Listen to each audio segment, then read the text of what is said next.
প্রজ্ঞার online ক্লাসে সবাইকে স্বাগত জানাই। আজকে আমরা ব্যাংকিং এর উপর একটা ভিডিও তৈরি করছি, যেটা হচ্ছে রিজার্ভ ব্যাংক অফ ইন্ডিয়া। তো আমরা সবাই জানি যে আমাদের ইন্ডিয়াতে ইকোনমিকে দুটো বিষয় বা দুটো মাথা বলতে পারি কন্ট্রোল করে। একটাকে আমরা বলি একটাকে আমরা বলি apex bank. Not only bank, bank তো অনেক হয়, বাট অ্যাপেক্স ব্যাংক কেন্দ্রীয় ব্যাংক, সেটা হচ্ছে রিজার্ভ ব্যাংক। আরেকটা হচ্ছে আমাদের গভর্নমেন্ট অফ ইন্ডিয়া যে কন্ট্রোল করে। তো কেন্দ্রীয় ব্যাংকের যে পলিসি তাকে আমরা বলি মনিটারি পলিসি, ঠিক আছে। এবং যেটা আমাদের গভর্নমেন্টের পলিসি সেটাকে আমরা বলে থাকি হচ্ছে ফিসকাল পলিসি, ঠিক আছে। তো এটার মধ্যে ডিফারেন্স অনেকের জানা নেই। তো ফিসকাল পলিসি ব্যাংকিং এর কিন্তু টপিক নয়, ঠিক আছে। ফিসকাল পলিসি পাবলিক ফিনান্সের টপিক। তো ফিসকাল পলিসি নিয়ে আমরা একদিন আলোচনা করব। আমাদের আজকের টপিক হচ্ছে ব্যাংকিং, কিন্তু ব্যাংকিং কিন্তু অনেক ব্রড একটা টপিক। ব্যাংকিং থেকে প্রচুর কোশ্চেন আসে, ঠিক আছে। এবং ব্যাংকিং এর বিভিন্ন কমিটি, ঠিক আছে, বিভিন্ন টাইপস অফ ব্যাংক, যেগুলো নিয়ে আমাদের আলোচনা করতে হবে। কিন্তু তার আগে আলোচনা করতে হবে ব্যাংকিং যদি আমরা ধরে নিই আমাদের একটা পুরো পরিবার, আমরা একটা পরিবারের মধ্যে আছি, ব্যাংকিং পরিবার। এই ব্যাংকিং পরিবারের যে কর্তা সে হচ্ছে রিজার্ভ ব্যাংক অফ ইন্ডিয়া। এবার বলা যেতে পারে রিজার্ভ ব্যাংক অফ ইন্ডিয়াটা কি। রিজার্ভ ব্যাংক অফ ইন্ডিয়া বুঝতে গেলে আমাদের বুঝতে হবে যে আমাদের প্রত্যেকটা দেশে একটা করে ফেডারেল ব্যাংক থাকে, ঠিক আছে, বা যুক্তরাষ্ট্রীয় ব্যাংকও বলতে পারো, আবার অনেক জায়গায় এটাকে বলা হয় কেন্দ্রীয় ব্যাংক, ঠিক আছে, সেন্ট্রাল ব্যাংক থাকে। তো রিজার্ভ ব্যাংক অফ ইন্ডিয়া হচ্ছে আমাদের ইন্ডিয়ার ক্ষেত্রে সেন্ট্রাল ব্যাংক, যেমন আমেরিকার ক্ষেত্রে আমরা ফেডারেল ব্যাংক দেখি, ঠিক আছে। তো অনেক ব্যাংক আছে যেগুলো অ্যাপেক্স ব্যাংকিং অর্গানাইজেশন। তো তার মধ্যে রিজার্ভ ব্যাংক অফ ইন্ডিয়া হচ্ছে আমাদের অ্যাপেক্স ব্যাংকিং অর্গানাইজেশন। এবার যদি অনেকের কাছে প্রশ্ন থাকে যে আমরা রিজার্ভ ব্যাংক অফ ইন্ডিয়া থেকে কি কি পড়বো আর কি কি পড়বো না, কারণ অনেক বড় একটা টপিক কভার করে ব্যাংকিং, এবং ব্যাংকিংটা না অনেকটাই খিচুড়ির মতো, ঠিক আছে, মানে ছড়িয়ে থাকে পাতার মতো, তো মুশকিল হয়ে যায় ব্যাংকিং কভার করতে। তাই আমি স্টার্ট করছি, ইন দ্যাট কেস আমার দুটো ক্লাস লাগবে ব্যাংকিং কমপ্লিট করতে, এবং আমি তাই ব্যাংকিংকে দুটো, মানে শুধুমাত্র রিজার্ভ ব্যাংক অফ ইন্ডিয়াকে দুটো পার্টে ডিভাইড করেছি। একটা পার্ট আমি নিয়েছি পার্ট 1, আরেকটা নিয়েছি আমি পার্ট 2। সো পার্ট 2 তে আমি রিজার্ভ ব্যাংক অফ ইন্ডিয়ার history, composition, nationalisation, composition, function আর হিস্ট্রি নিয়ে আলোচনা করব। তো যেটা আজকে আমি করব না, এটা আমি অন্য এক ভিডিওতে করব, ঠিক আছে। এবং এটা অতটা গুরুত্বপূর্ণ নয়, ঠিক আছে, কারণ এখানে কোনো কনসেপ্ট নেই। এখানে যা আছে সম্পূর্ণটাই আছে হচ্ছে আমাদের মেমোরি বেসড এবং ফ্যাকচুয়াল ইনফরমেশন, যেটা একটা জিনিসের এভলিউশন। কিন্তু একটা জিনিস এভলিউশনের পরে যখন ধীরে ধীরে তার মধ্যে বিভিন্ন চেঞ্জেস আসে, সেই চেঞ্জেসগুলো কি করে গ্রো আপ করে এবং তার টুলসগুলো কি কি, সেগুলো কিন্তু আমাদের চেনায় পার্ট 1, যেটা আমি আজ করাবো। তার মধ্যে আমাদের পড়ে যাচ্ছে মনিটারি পলিসি, যেটা আমি বললাম একটু আগে, যেটা আরবিআই ফর্মুলেট করে। Quantitative tools of monetary policy, market stabilisation scheme, এটা কি, ওয়েজ অ্যান্ড মিনস অ্যাডভান্সেস, এটা কি, মার্জিনাল স্ট্যান্ডিং ফ্যাসিলিটি, এটা কি, এবং marginal cost based lending rate, very important concept, লাফ, লিকুইডিটি অ্যাডজাস্টমেন্ট ফ্যাসিলিটি। একটা জিনিস সবসময় মাথায় রাখতে হবে যে রিজার্ভ ব্যাংক পড়ার আগে আমাদের কিন্তু সবার প্রথম যে কনসেপ্টটা ক্লিয়ার করতে হবে সেটা হচ্ছে মানি অ্যান্ড মানি সাপ্লাই। তার পরবর্তীকালে রিজার্ভ ব্যাংক অফ ইন্ডিয়ার যেটা মেজর কাজ, অর্থাৎ টু কন্ট্রোল দ্য ইনফ্লেশন, সেই ইনফ্লেশন আমাদের কিন্তু খুব ভালো করে কভার করতে হবে। যার ভিডিও আশা করি আমার প্রোডাক্ট প্লে লিস্টে পাওয়া যাবে, আমারই বানানো আছে। তো ওটা যদি কেউ দেখে নেয়, তো আই থিঙ্ক এই টপিকগুলো বুঝতে অনেকটা ইজিয়ার হয়ে যাবে, সবার খুবই ইজি হয়ে যাবে ব্যাপারটা, ঠিক আছে। তো আমি স্টার্ট করছি। আমি মনিটারি এই পার্ট 1 এর আমি যেগুলো বলেছি আমি সেগুলো নিয়ে আজ আমার আলোচনা শুরু করছি, ঠিক আছে। তো আরবিআই এর মনিটারি পলিসি নিয়ে আমরা আলোচনা করছিলাম, যেটা আমাদের একটা প্রথম। তো মনিটারি পলিসিতে কি, মনিটারি পলিসিটার উদ্দেশ্য কি। তো মনিটারি পলিসির উদ্দেশ্য পড়ার আগে আমরা আরো খুব ভালো করে দেখে নিই যে মনিটারি পলিসি কমিটিটা অ্যাকচুয়ালি কি, তারপর আমরা মনিটারি পলিসির উদ্দেশ্য দেখছি। প্রথমত দরকার হচ্ছে যে মনিটারি পলিসি কমিটি দরকার হলো কেন, ঠিক আছে, দরকারটা হলো কেন। নরমালি তো চলতে পারতো আরবিআই। দরকার হচ্ছে এটা যে প্রত্যেক বছর, আগে কি হতো, যখন উর্জিত প্যাটেল কমিটি তৈরি হয়নি তার আগ অব্দি কি হতো, যে প্রতি 4 মাস 6 মাস আগে আগে প্রথমত 6 মাস, তারপরে তো 4 মাস অন্তর অন্তর একটা সিটিং হতো আরবিআই মেম্বারদের, এবং তারা মিলে কি করতো, বিভিন্ন ডিসিশন নিত ডিউরিং মানে যে কোনো ইকোনমিক কোনো ইস্যুর উপরে, যে কতটা আমরা কারেন্সি প্রিন্ট করব। যেহেতু আমরা ফাংশন যখন করবো তখন আমরা জানবো যে প্রিন্টিং অফ দ্য কারেন্সি কে করে, আরবিআই করে। তো কতটা কারেন্সি আমরা প্রিন্ট করব, আমরা lending rate, prime lending rate বা ব্যাংক রেট, রেপো রেট, যেগুলো আমরা আগে পড়বো জানবো, সেগুলোর ভ্যালু আমরা কত রাখবো, ঠিক আছে, আমরা কত ভ্যালু রাখলে, ঠিক আছে, এবং কত পরিমাণ ভ্যালু রাখলে প্রত্যেকটা মেজারে আমরা আমাদের ইনফ্লেশন যেটা আছে সেটাকে কন্ট্রোল করতে পারবো। কারণ আমরা পড়েছিলাম আগের ভিডিওতে যে ইন্টারেস্ট রেট কিন্তু অনেক ক্ষেত্রে না, ম্যাক্সিমাম টাইমেই ইনফ্লেশনকে সামহাউ নিয়ন্ত্রণ করে, তাই না? তো মনিটারি পলিসি কমিটির উদ্দেশ্যগুলো আমি আশা করি বোঝাতে পারলাম, ঠিক আছে। যদি কোনো অসুবিধা থাকে কমেন্ট বক্সে প্রশ্ন করো। তো প্রথমে বলছি হচ্ছে যে একটা অ্যাক্ট হয়েছিল, সেই অ্যাক্টের নাম হচ্ছে আরবিআই অ্যাক্ট 1934। এবার আরবিআই অ্যাক্ট 1934 এ কি হয়েছিল, আরবিআই অ্যাক্ট 1934 এ বলা হয়েছিল যে আরবিআই হচ্ছে আমাদের সেন্ট্রাল ব্যাংক, এবং আরবিআই 1935 এ এই অ্যাক্টের মাধ্যমে তৈরি হয়েছিল। এই অ্যাক্টে সেকশন 2 সাব আর্টিকেল 3 ভালো করে মাথায় রাখতে হবে, ভেরি ইম্পর্টেন্ট। এই আরবিআই অ্যাক্ট 1934 এর সেকশন 2 সাব আর্টিকেল 3 তে মনিটারি পলিসি কমিটি নিয়ে আলোচনা করা হয়। কত? Section 2 sub article 3। যেমন আমি একটু আগে বলছিলাম যে উর্জিত প্যাটেল কমিটির আগে, ঠিক আছে, উর্জিত প্যাটেল কমিটির আগে এরা বার্ষিক ধরো 6 মান্থ আর 4 মান্থে এরা বসতো, কিন্তু পরবর্তীকালে উর্জিত প্যাটেল কমিটি, যে আমাদের প্রাক্তন গভর্নর ছিল আরবিআই, উর্জিত প্যাটেল কমিটির আসার পরে তারা রেকমেন্ড করে যে প্রত্যেক 2 মাস অন্তর অন্তর এই মনিটারি পলিসি কমিটির একটা সেশন হবে, ঠিক আছে। তো স্টেটমেন্ট কনক্লুশন বেসে কিন্তু অনেক সময় প্রশ্ন করে, যেহেতু একবার এসেছে ইউপিএসসি, তাতে আমি বারবার করে বলছি, তো যেহেতু ট্রেন্ড ফলো হচ্ছে অনেক, তো এভরি 2 মান্থ অন্তর অন্তর বা 2 মান্থ পর পর আমাদের কি হয় যে মনিটারি পলিসি কমিটি আছে এর সেশন হয়। এবার যদি আমি কথায় বলি টেনিওর মানে এই যে মনিটারি পলিসি কমিটির যে তৈরি হলো, এটা তো টেনিওর আছে, তো কত টেনিওর সেটা 4 ইয়ার্স, অর্থাৎ 4 বছর পর্যন্ত এই মনিটারি পলিসি কমিটি যে মেম্বারস আছে তারা কাজ করতে পারে। এর আগে যদি কেউ চায় যে আমি রেজিগনেশন দেব আমার পোস্ট থেকে, তাহলে সেই রেজিগনেশন কাকে দিতে হবে? গভর্নরকে দিতে হবে। তো মনিটারি পলিসি কমিটি তৈরি হচ্ছে কাদের নিয়ে? তো প্রথমে আমরা দেখে নিই, তো মেম্বারসের ব্যাপারে বলা হয়েছে যে আরবিআই থেকে টোটাল 3 জন মেম্বার। দেখো, গভর্নর, একজন হচ্ছে গভর্নর ইটসেলফ অর্থাৎ শক্তিকান্ত দাস, যে বর্তমান গভর্নর আছে আমাদের আরবিআই। তারপরে কি ইকোনমিক্স ফ্রম ভাইস প্রেসিডেন্ট, মানে আরবিআই যখন আমরা কম্পোজিশন করব তখন দেখব যে আরবিআই এর কয়েকজন ভাইস প্রেসিডেন্ট থাকে।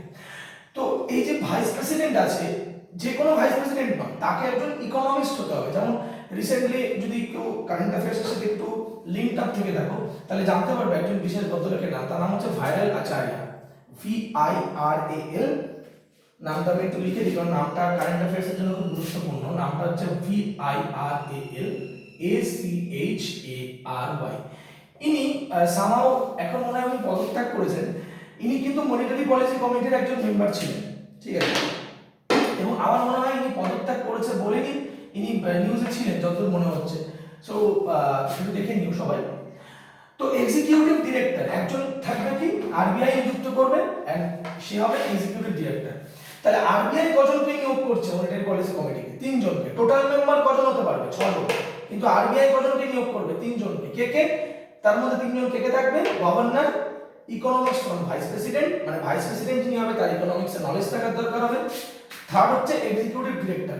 এই এক্সিকিউটিভ ডিরেক্টর পোস্টটা জেনারেলি বিভিন্ন যে হাইয়েস্ট যে অথরিটি গুলো রয়েছে, যেমন আইএসআই, ইন্ডিয়ান স্ট্যাটিস্টিক্যাল অর্গানাইজেশন, ঠিক আছে, দিল্লি স্কুল অফ ইকোনমিক্স, এই সমস্ত জায়গার যারা ডিন হয়ে থাকে বা প্রেসিডেন্ট হয়ে থাকে, তারা সাধারণত ভাবে এক্সিকিউটিভ ডিরেক্টরের পোস্ট সামনে থাকে, ঠিক আছে। যেমন বর্তমানে মোস্ট প্রবাবলি এখানে যিনি এখন আছেন তার নাম হচ্ছে মাইকেল পেত্রাদো, না কি নাম এক্স্যাক্টলি আমার খেয়াল নেই, তবে একটু দেখলে আশা করি ভালো হয়ে যাবে। তবে মনে হচ্ছে মাইকেল পেত্রাদো ছিল, ঠিক আছে।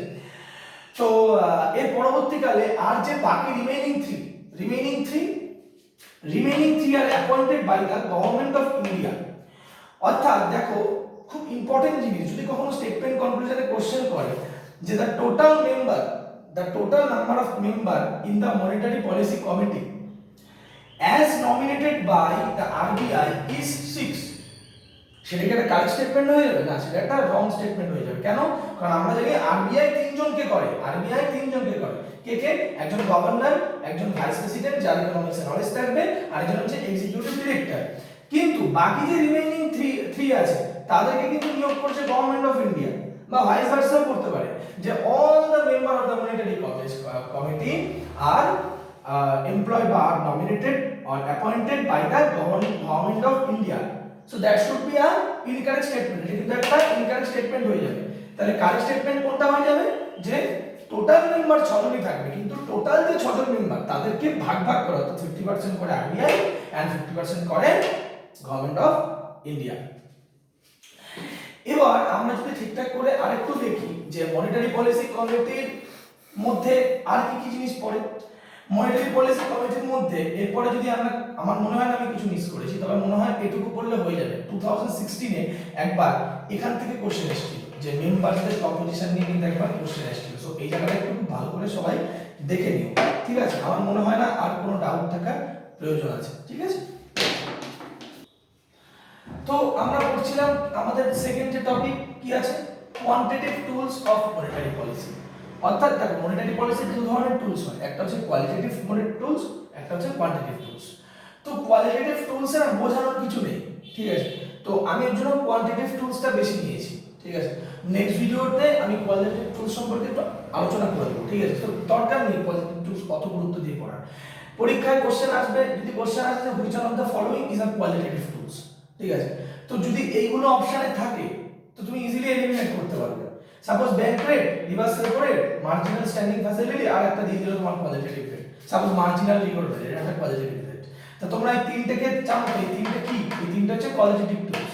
তাহলে এই তিনটা তো হতেই পারে না, তাহলে কি হতে হবে? বাদ বাকি যেটা অপশনে পড়ে আছে তো এলিমিনেট করে আমরা করতে পারি, কিন্তু তাও আমি as a part of the total chapter আমি করিয়ে দেবো কোয়ালিটেটিভ টুলস, ঠিক আছে? তাই পরবর্তীতে তো আমরা যেটা দেখছিলাম মনিটারি পলিসিতে দুটো টুল হয়, একটা হচ্ছে ডাইরেক্ট, একটা হচ্ছে ইনডাইরেক্ট। এই টুলস এর মাধ্যমে আরবিআই টোটাল যে আমাদের মানে India as well as foreign market সব জায়গায় মানি সার্কুলেশন এবং মানি সাপ্লাইকে কন্ট্রোল করে। এর মধ্যে দু ধরনের টুলস হয়, একটা হচ্ছে ডিরেক্ট টুলস, একটা হচ্ছে ইনডাইরেক্ট টুলস। ডিরেক্ট টুলস এর মধ্যে দুটো চলে আসে, একটা হচ্ছে সিআরআর, একটা হচ্ছে SLR. CRR means cash reserve ratio, okay? তারপর হচ্ছে এসএলআর অর্থাৎ স্ট্যাটিউটারি লিকুইডিটি রেশিও। তারপর হচ্ছে ইনডাইরেক্ট টুলস। ইনডাইরেক্ট টুলস এর মধ্যে কি different types of rate, suppose bank rate, repo rate, reverse repo rate, marginal standing facility, open market operation আর market stabilisation scheme. কি কি? তাহলে আমরা কি কি বললাম ডাইরেক্টে?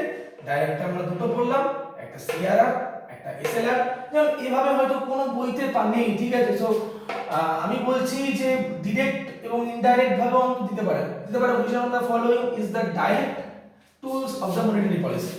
তখন যদি কেউ bank rate, repo rate, reverse repo rate দেয়, আমরা জানি যে মনিটারি পলিসিতে জবাবচুরির মতো প্রত্যেকটা বইতে দেওয়া, ঠিক আছে? যে ডিরেক্ট দেওয়া bank rate, repo rate, reverse repo rate, এইভাবে প্রত্যেকগুলো দেওয়া, কিন্তু এইভাবে ক্লাসিফিকেশন করে কিন্তু দেওয়া নেই।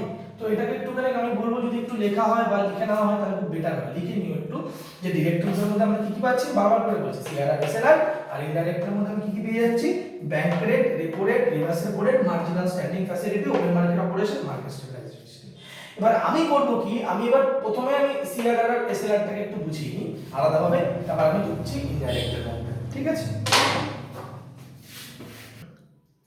তো সিআরআর আর এসএলআর পড়ানোর আগে আমি একটা টপিকের সাথে সবাইকে ইন্ট্রোডিউস করতে চাই, that is net time demand liability.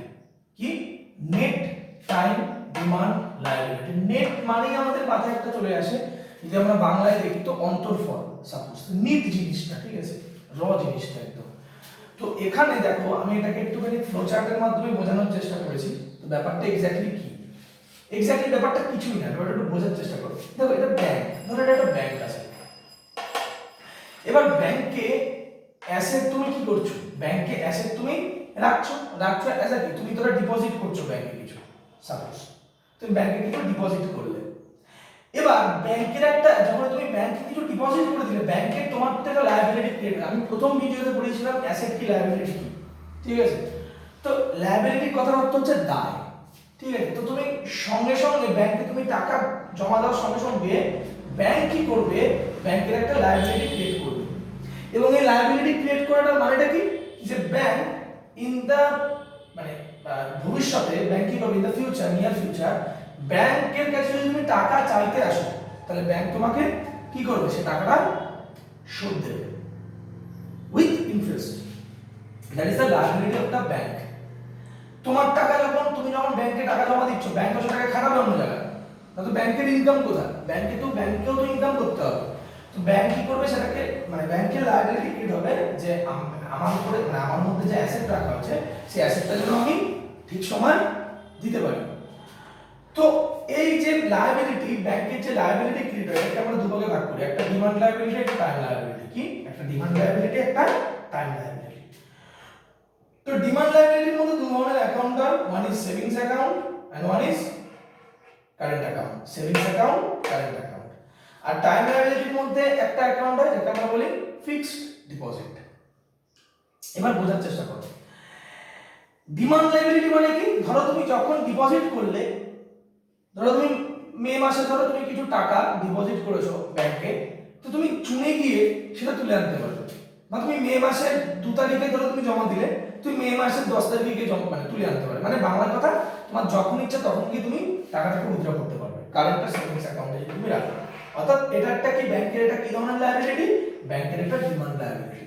কিন্তু in the case of fixed deposit, ধরো তুমি 5 বছরের জন্য ব্যাংকে টাইম লায়াবিলিটির সঙ্গে কিছু টাকা ব্যাংকে কিছু অ্যাসেট রাখলে, সেই অ্যাসেটটা যতদিন না পর্যন্ত সেই রেসপেক্টিভ টাইমটা কমপ্লিট হচ্ছে তুমি ব্যাংকের কাছে গিয়ে দাবি করতে পারো না, ঠিক আছে। তো that is called fixed deposit, মানে তুমি যখন তখন সেটাকে গিয়ে বার করতে পারবে না, তাই এটাকে ফিক্সড ডিপোজিট বলে। এবার তাহলে এর সাথে এনডিটিএল এর সম্পর্ক কি, NDTL is equals to the total deposits minus total withdraw. মানে টোটাল যত তুমি ডিমান্ড ডিপোজিট আর ফিক্সড ডিপোজিট মানে ডিপোজিট করিয়েছো, তার থেকে যদি তুমি টোটাল উইথড্রকে বিয়োগ করে দাও তাহলে তুমি যে পরিমাণটা পাবে দ্যাট ইজ কল্ড এনডিটিএল। এই এনডিটিএল মানে এনডিটিএল এর উপরেই কিন্তু আমরা সিআরআর এবং এসআরআর ক্যালকুলেট করি। হ্যাঁ, খুব ভালো করে মাথায় রেখো ব্যাপারটা, কারণ এটা কিন্তু খুব আসে পরীক্ষায়, ঠিক আছে। যে কোনো ভাবে না, আমাদের এনডিটিএল ক্যালকুলেট হবে, তারপরে কিন্তু আমরা সিআরআর এসআরআর যেগুলো আছে সেগুলোকে আমরা ডিসকাস করব। এই এনডিটিএল কে আমরা 2 মাস অন্তর অন্তর ক্যালকুলেট করি। কত মাস অন্তর অন্তর? 2 মান্থ বেসিসে আমরা ক্যালকুলেট করি এনডিটিএল, ঠিক আছে। এবার আমরা দেখব সিআরআর আর এসআরআর কি, ঠিক আছে। তো আমরা দেখছিলাম কি ক্যাশ রিজার্ভ রেশিও এবং স্ট্যাচুটরি লিকুইডিটি রেশিও সম্পর্কে। তো সবার প্রথম যদি আমরা ক্যাশ রিজার্ভ রেশিও সম্পর্কে জানি, তো সেটা কোথায় বলা হয়েছে, যে section 42 of the RBI act 1934 এর যে আরবিআই অ্যাক্ট হয়েছিল তার সেকশন 42 তে সিআরআর সম্পর্কে বলা হয়েছে। আর সিআরআর ব্যাপারটা কি, প্রত্যেকটা কমার্শিয়াল ব্যাংকে তাদের total net time demand liability or net demand time liability whatever you say, এর কিছু পোরশন বলেছি বারবার করে ফ্রম এনডিটিএল, আমি আগেও বলেছি এনডিটিএল কি, এর কিছু portion amount as a cash, ভালো করে মাথায় রাখতে হবে, as a cash not in any form, শুধুমাত্র ক্যাশে কি করতে হবে না, নিজেদের কাছে কমার্শিয়াল ব্যাংকগুলোকে আরবিআই এর কাছে রাখতে হবে। তো সেটাকে আমরা কি বলছি, সিআরআর। তো কি বলছি, তো সিআরআর হচ্ছে তাদের এনডিটি মানে প্রত্যেকটা কমার্শিয়াল ব্যাংকের তাদের নেট ডিমান্ড টাইম লায়াবিলিটি থেকে কিছু পোরশন সাম অফ মানি কোথায় রাখতে হবে, আরবিআই কে রাখতে হবে। তো এটাকে আমরা বলছি কি ক্যাশ রিজার্ভ রেশিও। আমি এই দুটোরই রেশিও সম্পর্কে কিছু বলছি না, তার কারণ হচ্ছে এটা টাইম টু টাইম বেসিসে চেঞ্জ হয়, ঠিক আছে। আচ্ছা, এবার আমি বলছি অবজেক্টিভ কি। অবজেক্টিভ ছিল প্রথম হচ্ছে এনশিওর দ্য সলভেন্সি। আজকে আমরা দেখতে পাচ্ছি যে ম্যাক্সিমাম ব্যাংকগুলোতে এনপিএ এর অ্যামাউন্ট বেড়ে যাচ্ছে, অর্থাৎ নন পারফর্মিং অ্যাসেট অর্থাৎ ব্যাড লোনস।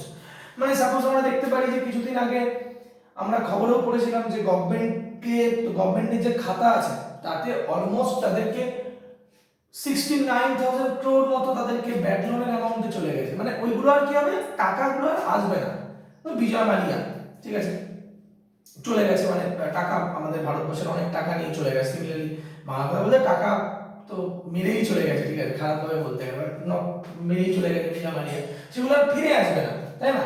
তো সিআরআরটা কি করতে পারে? সিআরআরটা করতে পারে যখন ব্যাংক লোন দেয় তখন ব্যাংকের কিছু টাকা যদি আরবিআই সাথে থাকে তাহলে প্রথমত সেটা রিস্ক ফ্রি থাকে। সেই কমার্শিয়াল ব্যাংকগুলো মানে ইন দ্যাট কেসে কমার্শিয়াল ব্যাংকগুলো পুরোপুরিভাবে ডিস্ট্রয় হওয়ার থেকে বেঁচে যায়, যে সম্পূর্ণভাবে যে সেটা চক্ট হয়ে গেল বা সেটা পুরোপুরিভাবে বসে গেল এমন না হয়েও তার মধ্যে কিছু অ্যামাউন্ট থাকে আরবিআই আসে, তো সেই ক্ষেত্রে একটা সলভেন্সি বজায় থাকে। সেকেন্ড কি liquidity of the bank, RBI সময় সময় সিআরআর বাড়ায় সিআরআর কমায়, এর ফলে লিকুইডিটি কন্ট্রোল হয়। তাহলে কি প্রথম কি এনশিওর দ্য সলভেন্সি, সেকেন্ড কি liquidity or ensure the liquidity of the bank. এবার আমরা আসছি কি এসএলআর। এসএলআর এ আমরা কি দেখছি? এসএলআর এর ক্ষেত্রেও কমার্শিয়াল ব্যাংক কি করছে, তাদের যে এনডিটিএল আছে অর্থাৎ নেট ডিমান্ড টাইম লায়াবিলিটি, তার থেকে কিছু amount gold, cash and government security হিসাবে নিজেদের কাছে রাখে। সিআরআর এসএলআর এর মধ্যে পার্থক্য কি? সিআরআর সে আরবিআই কে দেয় আর এসএলআর তারা নিজেদের কাছে রাখে। এবার কত অ্যামাউন্ট রাখবে সেটা টাইম টু টাইম ভ্যারি করছে। সাপোজ গোল্ড কোন কোন ফর্মে রাখতে পারবে? গোল্ড ফর্মে রাখতে পারবে তো সোনা, সেকেন্ড কি ক্যাশ, থার্ড কি গভর্নমেন্ট সিকিউরিটি। বা গভর্নমেন্ট সিকিউরিটি কি সেটা আমি একটু পরে বলছি।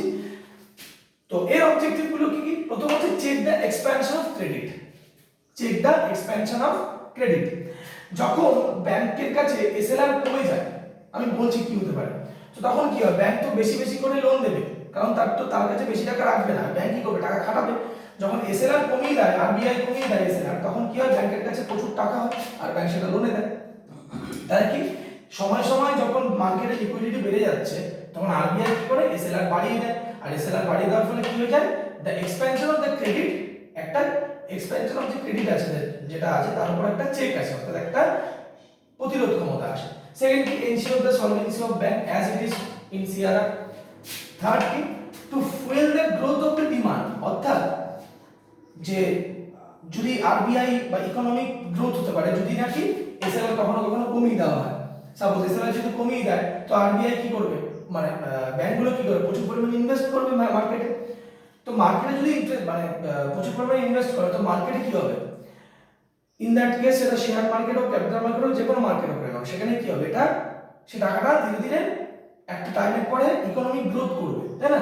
তাই বলছি to fuel the growth of demand, কারণ তোমার কাছে যখন টাকা থাকবে তখন তোমার ডিমান্ড বেড়ে যাবে, চাহিদা বেড়ে যাবে, মানে ওয়ান কাইন্ড অফ ইনফ্লেশন।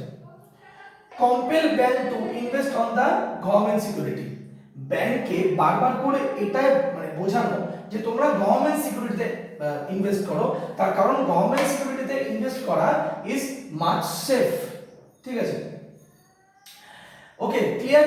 তো এবার আমরা দেখব যে আরবিআই যদি এটা সিআরআর এসএলআর দুটোর ক্ষেত্রেই সমান হবে, তো আমি এখানে লিখেই দিই, আরবিআই যদি সিআরআর বা এসএলআর কমায় বা বাড়ায় তাহলে কি প্রভাব পড়তে পারে। প্রথমে আমরা দেখি যদি সিআরআর বা এসএলআর কমিয়ে দেয়, দেখো আরবিআই কি করলো? আরবিআই সিআরআর বা এসএলআর এর যে অ্যামাউন্ট আছে সেটা রিডিউস করলো। এর ফলে কি হচ্ছে?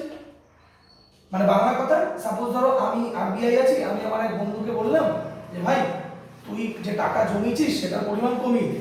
তো আরবিআই কি বলছে কমার্শিয়াল ব্যাংকগুলোকে যে ভাই তুই যে সিআরআর এসএলআর রেখেছিস সেটাকে একটু কমিয়ে দে। এর ফলে কি হচ্ছে? যে কমার্শিয়াল ব্যাংকগুলো আছে তার কাছে কি হচ্ছে? মোট টাকা আসছে, অনেক বেশি টাকা আসছে। এবার যখন ওর কাছে টাকা বেশি যাচ্ছে তখন ও কি করবে? ও তো চাইবে ইনভেস্ট করতে, কিন্তু ইনভেস্টমেন্টটা কখন সহজ হবে? যখন সে হ্যাঁ মানে চিপার ইন্টারেস্ট রেটে অর্থাৎ কম সুদের হারে টাকা দেবে, তাই না? তাই এখানে বলেছে lend money at cheaper interest rate. যখন সে কম সুদের হারে মানে ইন্টারেস্ট রেটে যখন সে টাকা ধার দেবে তখন কি হবে? মার্কেটে মানি ফ্লো বেড়ে যাবে, which leads to ইনফ্লেশন, ঠিক আছে? তো আরবিআই তো আমি বলছি তাহলে কি রিডিউস সিআরআর মানে কমার মানে ক্যাশ রিজার্ভ রেশিও যদি কমিয়ে দেওয়া হয় তাহলে আর কোশ্চেন আসতে পারে আরবিআই ইন্টারেস্ট রেট কি হবে? বাড়বে না কমবে? তাহলে অ্যানসার হয়ে যাবে কি অলওয়েজ কমবে। তার কারণ হচ্ছে আর মানে কমার্শিয়াল ব্যাংকগুলোর কাছে কি হবে? যে অ্যামাউন্ট অফ মানি আছে সেটা বেড়ে যাবে। সিমিলারলি যদি আরবিআই কি করে? আরবিআই যদি আমরা দেখি আরবিআই তার ইন্টারেস্ট রেটকে বাড়িয়ে দেয়, যদি ইনক্রিজ করে তাহলে কি হবে? ব্যাংক হ্যাভ লেস মানি,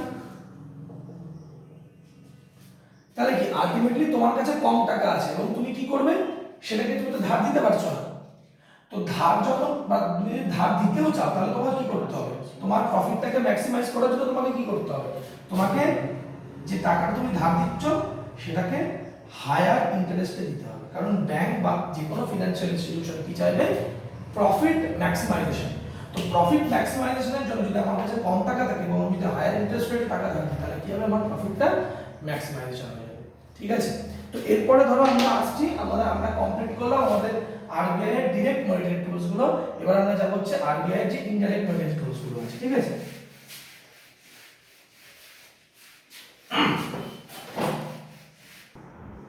তো আমরা ডিরেক্ট মনিটারি টুলস গুলো নিয়ে আলোচনা করছিলাম। তার মধ্যে সবার প্রথম আসছে কি, ব্যাংক রেট। এবার ব্যাংক রেটটা কি, ব্যাংক রেট হচ্ছে যখন আরবিআই কি করছে, লং টার্ম লোন দিচ্ছে। কাকে দিচ্ছে, কমার্শিয়াল ব্যাংকে দিচ্ছে লং টার্ম, অর্থাৎ দীর্ঘকালীন লোন দিচ্ছে। এবং কোল্যাটারাল ফ্রি বা কোল্যাটারাল লেন্ডিংটা কি, বন্ধ, মোটা কথা বন্ধ। তুমি যখন লোন দিচ্ছ মানে লোন নিচ্ছ আরবিআই এর কাছ থেকে, তখন তোমাকে কিছু দিয়ে লোন নিতে হবে, তখন সেটাকে আমরা বলি কোল্যাটারাল লেন্ডিং। তো এটা কোল্যাটারাল লেন্ডিং নয়। হ্যাঁ, ব্যাংক থেকে যে লোনটা আরবিআই এর কাছ থেকে কমার্শিয়াল ব্যাংক নিচ্ছে সেটা কিন্তু কোল্যাটারাল লোন নয়। ঠিক আছে, সেকেন্ড কি আমরা পড়ছি, সেকেন্ড হচ্ছে রেপো রেট। রেপো রেট কি, রেপো রেট হচ্ছে আরবিআই যখন কমার্শিয়াল ব্যাংকগুলোকে শর্ট টার্ম কোল্যাটারাল লোন দেয়। শর্ট টার্ম মানে কি, স্বল্প মেয়াদী অর্থাৎ কম সময়ের মধ্যে। কোল্যাটারাল মানে কি, যখন কোনো কিছু বন্ধক দিয়ে আমরা শর্ট টার্ম লোন নিই তখন আমরা সেটাকে কি বলে থাকি, রেপো রেট বলে থাকি। অর্থাৎ রেপো রেটে যে টাকাটা আমরা পাচ্ছি সেটা আমরা কম সময়ের জন্য প্রথমত পাচ্ছি, আর দ্বিতীয়ত আমি কি পাচ্ছি, সেটা কোল্যাটারাল লোন অর্থাৎ বন্ধক দিয়ে, মানে আরবিআই এর কাছে কিছু রাখলেই আমরা সেটা পাবো। ঠিক আছে, নেক্সট কি আছে, রিভার্স রেপো রেট। আচ্ছা, রিভার্স রেপো রেট নিয়ে একটা অনেক কনফিউশন তৈরি হয়েছে, rate in which commercial bank gives loans to the RBI. এবার ব্যাপারটা কিন্তু এমন নয়, আরবিআই এর কাছে কিন্তু টাকা কম নেই যে কমার্শিয়াল ব্যাংকের কাছ থেকে লোন নেয়। ব্যাপার হচ্ছে ধরো কোনো কমার্শিয়াল ব্যাংকে অনেক দিন ধরে টাকা পড়ে আছে জাস্ট, এবার সেই ব্যাংকটা কি করছে, সে না সে তোমার টাকাটাকে খাটাচ্ছে কোথাও, না টাকাটা দিয়ে কিছু করছে, তখন আরবিআই কি করে, আরবিআই সেই ব্যাংককে বলে যে তুমি তোমার যে টাকাগুলো আছে সেগুলো আমায় দাও, আমি সেগুলো কি খাটাচ্ছি, তার তুলনায় আমি তোমাকে কিছু ইন্টারেস্ট রেট দিচ্ছি। তখন সেটাকে আমরা বলতে কি, রিভার্স রেট, অর্থাৎ rate in which commercial bank gives loans to the RBI. কনসেপ্টটা হচ্ছে এরকম। ওকে, ফোর্থ কনসেপ্ট হচ্ছে ওপেন মার্কেট অপারেশন। এবার ওপেন মার্কেট অপারেশন মানে কিন্তু সার্জারি না, ঠিক আছে, নরমাল অপারেশন। কি অপারেশন, সেই অপারেশনের নাম হচ্ছে সেল অর পারচেজিং অফ জিসেক। জিসেক মানে হচ্ছে গভর্নমেন্ট সিকিউরিটি। এবার আমি একটু গভর্নমেন্ট সিকিউরিটি সম্পর্কে বলে নিই যে গভর্নমেন্ট সিকিউরিটি ব্যাপারটা কি। দেখো, গভর্নমেন্ট সিকিউরিটি মানে হচ্ছে বন্ড, মোদ্দা কথায় বন্ড, বন্ড ট্রেজারি বিল।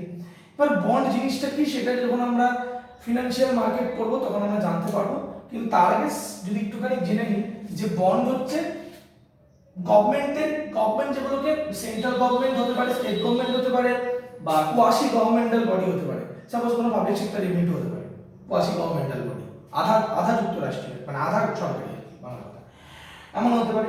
তো তারা যখন কি করছে, তারা তাদের যে সিকিউরিটিজ গুলো আছে, অর্থাৎ মানে বন্ড মানে ওয়ান কাইন্ড অফ, তার মধ্যে কিছু সুযোগ সুবিধা থাকবে সাপোজ ধরে নাও, তো সেটা যখন তারা ব্যাংক বাজারে যখন নিলাম করছে আরবিআই, তখন সেটা কি হয়ে যাচ্ছে, ওপেন মার্কেট অপারেশন হয়ে যাচ্ছে। মানে এই গভর্নমেন্ট সিকিউরিটিজ গুলোকে বাজারে আরবিআই কি করছে, আমাদের হচ্ছে নিলাম করছে। এবার আরবিআই কখন সেল করে আর কখন পারচেজ করে। সাপোজ ধরো বাজারে প্রচুর টাকা রয়েছে, এবার আরবিআই কি করবে, আরবিআই কে সেই লিকুইডিটিটাকে শোষণ করতে হবে, সেই লিকুইডিটি যেটা আছে সেটা আরবিআই কি করতে হবে, শোষণ করতে হবে। তখন আরবিআই কি করবে, সেল করবে। যখন আরবিআই সেল করছে তখন কি হচ্ছে, প্রচুর মানুষ সেগুলো কিনছে। কারণ আমি যখন সিআরআর করেছিলাম তখন বলেছিলাম ইট ইজ মানে কেন, সরি এসএলআর যখন বলেছিলাম যে কেন এসএলআর এই পয়েন্টটা বলছে compel bank to invest in the government security, যে গভর্নমেন্ট সিকিউরিটিতে ইনভেস্ট করা তো একদিক থেকে সেফ। তুমি তো চাইবে যেখানে আমি ইনভেস্ট করছি সে জায়গা থেকে যেন আমি একটা রিটার্ন পাই, তাই না? তো গভর্নমেন্ট সিকিউরিটি থেকে তুমি রিটার্নটাও পাচ্ছ, আর ইনফ্যাক্ট সেটা অনেকটা সেফ। তাই সবাই কি করছে, গভর্নমেন্ট সিকিউরিটিজ যেটা আছে তাতে কি করছে, ইনভেস্ট করছে। তো যখন আরবিআই মোর লিকুইডিটি থাকে তখন আরবিআই কি করে, গভর্নমেন্ট সিকিউরিটি বেচে, যার ফলে আরবিআই এর কাছে অনেক টাকা চলে আসে এবং আরবিআই লিকুইডিটিকে কন্ট্রোল করে ফেলে, অর্থাৎ নিজেদের কাছে নিয়ে আসে। সিমিলারলি যখন আরবিআই এর কাছে লেস লিকুইডিটি থাকে, অর্থাৎ টাকা কম থাকে, মানে টাকা যখন তোমার মার্কেটে যখন লেস লিকুইডিটি থাকে টাকা থাকে না, তখন আরবিআই কি করে, আরবিআই সে গভর্নমেন্ট সেটগুলো মানুষের কাছ থেকে কিনতে শুরু করে, এবং যখন কিনবে তখন নিশ্চয়ই মানুষকে টাকা দিতে হবে, অর্থাৎ মার্কেটে আবার লিকুইডিটি বেড়ে যাবে। তো এইভাবে আরবিআই ওপেন মার্কেট অপারেশনের মাধ্যমে মানি সাপ্লাইকে টোটাল কন্ট্রোল করে। তো আজকের ভিডিওতে আমরা ডিরেক্ট এবং ইনডাইরেক্ট মনিটারি পলিসি সম্পর্কে দেখলাম। আমরা আমাদের পরের ভিডিওতে দেখব আরবিআই এর রিমেইনিং কিছু পার্ট আছে, যেমন আমরা তার মধ্যে এমসিএলআর করব, লাভ করব অর্থাৎ liquidity adjustment facility, marginal cost lending rate, ঠিক আছে, এগুলো সম্পর্কে আমরা আলোচনা করব। তো ভিডিওটা দেখার জন্য ধন্যবাদ।